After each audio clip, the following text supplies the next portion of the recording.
লাগবেই। এবার আমার একটা মনে আছে ভাই, একটা টান দে, বাপের সামনে কি আমি টান দেবো?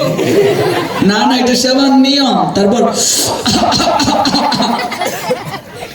বলো তো এটা কি সেবা?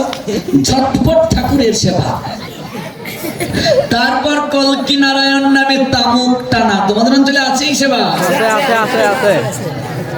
কলকি নারায়ণের নামে এখন যেহেতু তামুকের উক্কা পাওয়া যায় না, সেবা আস্তে আস্তে উঠে যাচ্ছে। এখন তার তামুক নেই। আমাদের গ্রামের একজন জেঠিমা এসে বলছে, তোরা আমরা উদ্ধার হইয়া দে রে। আমরা তখন 7-8 পড়ি, মনে আছে কি তা? আমার একটা কলকি নারায়ণ মানসিক আসলাম, তামুক টানবো কেউ পাই না। আমরা বাচ্চা মানুষ, আমরা কিন্তু তামুক টানতাম। নিয়ম কি? সব ফল প্রসারি দিয়ে কলকি নারায়ণের পাঁচালি পড়লো, তারপরে 5-7 জনে তামুক টানবে, কিন্তু কথা বলা যাবে না। এবার তামুক টাইম নাই, বাচ্চা পুরাপুরি কি সহ্য হয়? সবাই এই কাশি দিও না, কাশি দিও না বলতেছে।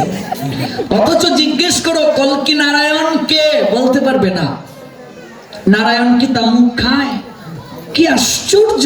এগুলো কে তৈরি করেছে? আমাদের মতো কেউ তৈরি করেছে নিজের স্বার্থের জন্য। কোন শাস্ত্রে আপনি দেখাতে পারবেন না শিব গাঁজা খেয়েছেন, অথচ শিবের নামে গাঁজা খায়।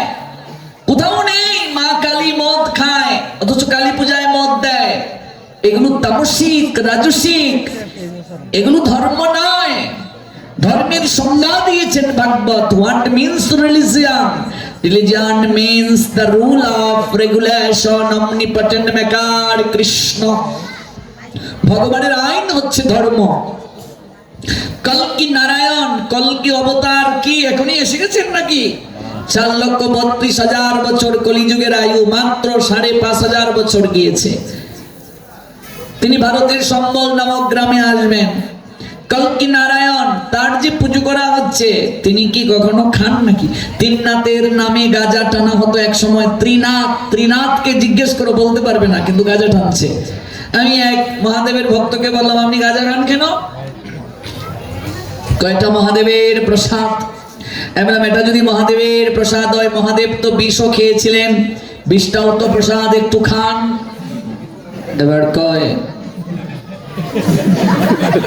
কেন আমি টাকা দেব বিষ প্রসাদনার জন্য? হতচ্ছাড়া কোথাকার। মহাদেব বিষ খেলে নীলকণ্ঠ, আর তুই বিষ খেলে বলো হরি হরি বল। এই গাজাকুর বাটপারদেরকে ধরে ধরে বেদম মারতে হয়, ওরা ভক্ত নয়।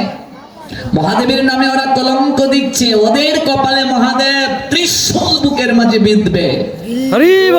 কোথাও মহাদেব গাঁজা খায়নি, কোথাও মা কালী মদ সেবন করেননি, তারা বৈষ্ণবী। আমরা তাদেরকে তামসিক ভাবে উপস্থাপন করছি, রাজসিক ভাবে উপস্থাপন করছি। মহাদেব তমগুণের অধীশ্বর, সত্যম শিবম সুন্দরম। মহাদেব তমগুণকে নাশ করেন, সুন্দরময় তিনি, সুন্দর নাথ তিনি।